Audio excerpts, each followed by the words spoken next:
silencing people for saying lies. What is a lie? What is truth? You know, a lie is the opposite of the truth. And what is truth is what Pontius Pilate asked to Christ before he sentenced him to the cross. It's the line of a cynic that surrenders his reason. He never said anything untrue. He was quoting the governor of Utah who said this person didn't come. Jimmy Kimmel never said anything untrue? From a different country. Jimmy Kimmel never said anything. Jimmy Kimmel said that the shooter was a MAGA Republican, and that's a lie. There's no evidence. One of us, and he quoted by Republicans. Look, we can debate on what. We don't have to debate. It's a lie. It's an obvious and egregious lie. We don't need to pretend that this is complicated at all. The shooter was a radical left-wing activist who inscribed Antifa slogans on the bullets and was dating a trans furry boyfriend. I don't think he voted for Trump. Kimmel lied. The audience turned on him. The affiliates turned on him. He deserves to lose his job. I'm frankly disappointed that he's getting his job again, but I'm confident even fewer people will watch it this time. That's not what I'm saying. I'm glad you understood my point. So we've had some interesting developments out of ABC today. One could say that a civil war has erupted within the institutions and infrastructure of legacy media. It's tearing itself apart, and you certainly love to see that. Because the timeline here is that earlier today, Disney, which is the parent company, announced that they would be caving to the radical and violent left-wing mob by reinstating Jimmy Kimmel back on television. And that was unfortunate, and it seemed like the end of it. Except in the words of the recently retired Lee Corso, not so fast, my friend. Because hours later, the Sinclair Group, which is a major distributor and syndicator of ABC stations across this country, right? Essentially, when you turn on your local Channel 7 or whatever number it is, that's likely being brought to a lot of you by the Sinclair Group, said that's not going to happen. If Disney tries to send us the Jimmy Kimmel show, we're going to refuse to air it and put something else in its place, and we are not changing from our initial decision. So this is interesting and very unique on a number of fronts, because who knows what the future of stations like ABC is at this point, right? Because, you know, they want to be politically biased. Disney is kind of a woke company in many ways, but the distributors who actually make a business out of bringing this to local communities are saying, we don't agree with the coverage that you're sending our way. And then furthermore, is it really going to be possible for the Jimmy Kimmel show, even if all these liberals are gathering together, these geriatric left-wing boomers, to say, oh, we're going to actually watch Jimmy Kimmel for once because we need to support him?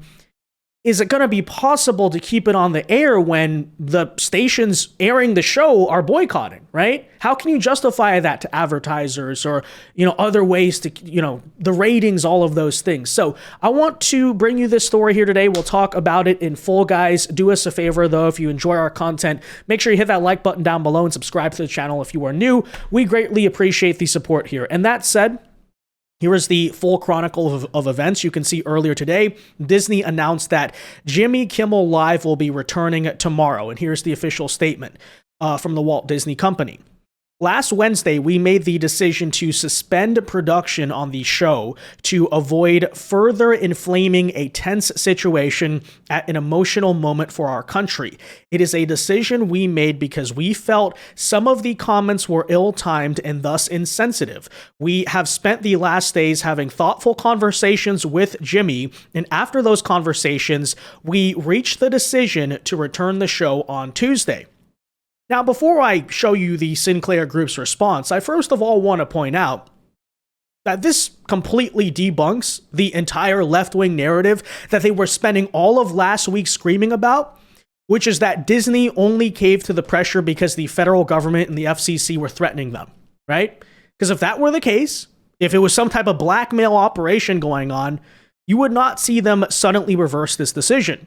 But as we reported to you, it turns out that while FCC was, you know, a component of it, I don't deny that, because after all, what Kimmel said clearly violated the public interest and many different rules that the FCC puts in place on public airwaves, which ABC has a special contract that they operate under, right? But more importantly than that, it turns out behind the scenes, Disney just wanted Jimmy Kimmel to, hey, apologize, clarify the statement, and of course he refused to do so. Well, it appears now, I'm going to guess, that these so-called thoughtful conversations with Jimmy Kimmel is essentially telling him, look, either you get taken off the air or you're going to apologize tomorrow night. We'll see tomorrow night. Maybe I'm right about that. Maybe I'm wrong. But it is worth noting that the Democrat Party, after spreading a literal hoax about this FCC coercion narrative for an entire week now, has just completely ignored that part that they were wrong and is now celebrating ABC for apparently just overriding the federal government, even though that's clearly not what happened here. I mean, take a listen. That Jimmy Kimmel will be returning to TV tomorrow night. What do you think?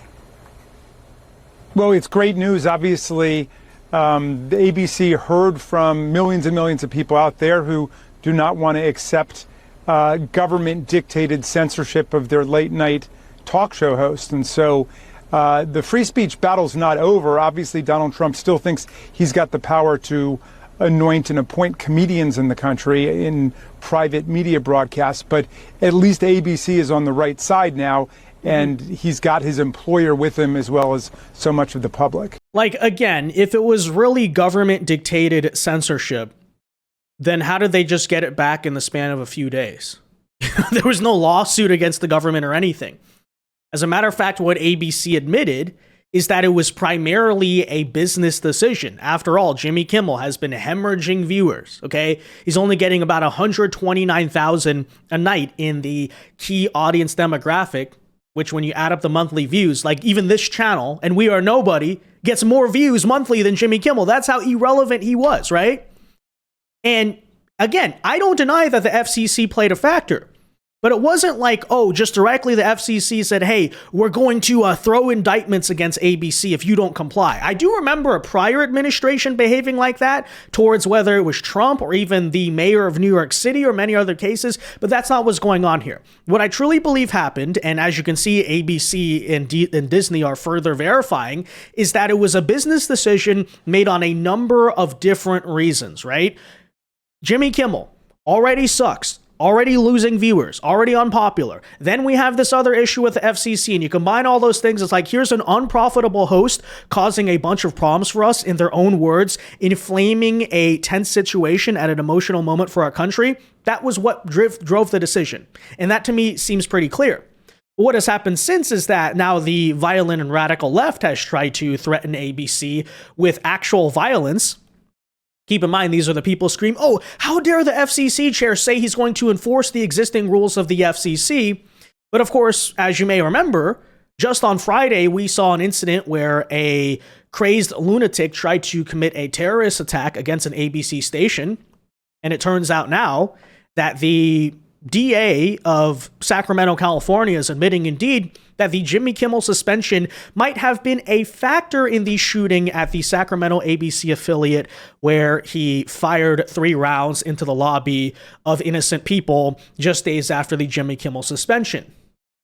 Turns out, though, it's a lot more than a factor, because it's since emerged, first of all, on the guy's social media. He's a rabid anti-Trump leftist. He, celebrated the death of Charlie Kirk and all those things. But now breaking news, the man who shot up Sacramento's ABC station because they suspended Jimmy Kimmel left a note warning Trump officials that, quote, they're next, referencing Charlie Kirk. And so I bring that up to say that if you're going to spread the theory that ABC only took Kimmel off the air out of fear of government pressure, then I am likewise going to spread the perhaps substantiated theory that a major reason ABC decided to reinstate Kimmel was due to fear of actual left-wing violence and terrorism, which literally happened, okay, all over the firing of an unfunny comedian that nobody was watching anyway.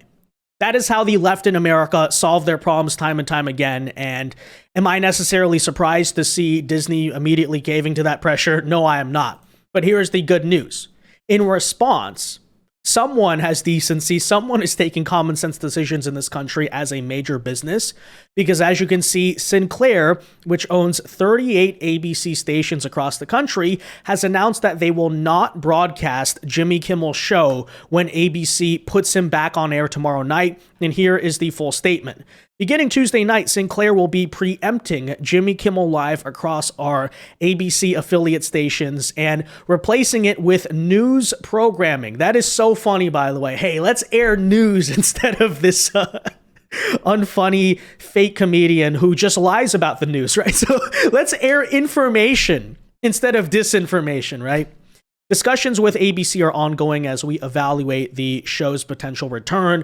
Now, if you may remember initially that Nexstar, actually a different ABC distributor, and Sinclair, both of them, started the initial boycott to stop putting Jimmy Kimmel on the air. It's unclear right now what Nexstar is going to do, but I will say if you combine those two, again, it's going to be very hard, even if Kimmel's on, I don't know, Disney Plus or something, to keep justifying the salaries and the budgets of the show when the show's basically like banned in half the country. Because if you look, again, 38 different ABC stations. This includes, ones in Texas, Alabama, all across America. But it includes blue areas and blue states as well, including Champaign, Illinois, Springfield, Illinois, Seattle, Washington, and Washington, D.C. Isn't that so hilarious, by the way?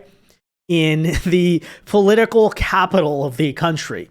The man who could not stop telling lies is banned from going on television over there. So essentially, guys, there you have it, a shorter video here, but I just want to bring you that news and highlight to you. This is a really interesting kind of breaking point for legacy media, which already has been dying out for some time. And, television, who watches TV anymore? I'm sure some people do, but, it's not very common. But now this is a big thing because, again, what do you do at the point where the people putting you on TV disagree with the actual network itself? I don't know. They're tearing themselves here apart. So we'll see if Jimmy Kimmel grovels and apologizes tomorrow or what ends up happening. But yeah, kind of just two sides to this story, right? I'm not happy that Disney caved. I am happy, though, now that the advertisers potentially, but also particularly here, the syndicators and the distributors are saying, no way, not so fast. So that said, guys, let me know your thoughts on this entire situation in the comment section down below. Be sure to leave a like on this video, subscribe to the channel if you are new, and until next time, God bless and peace.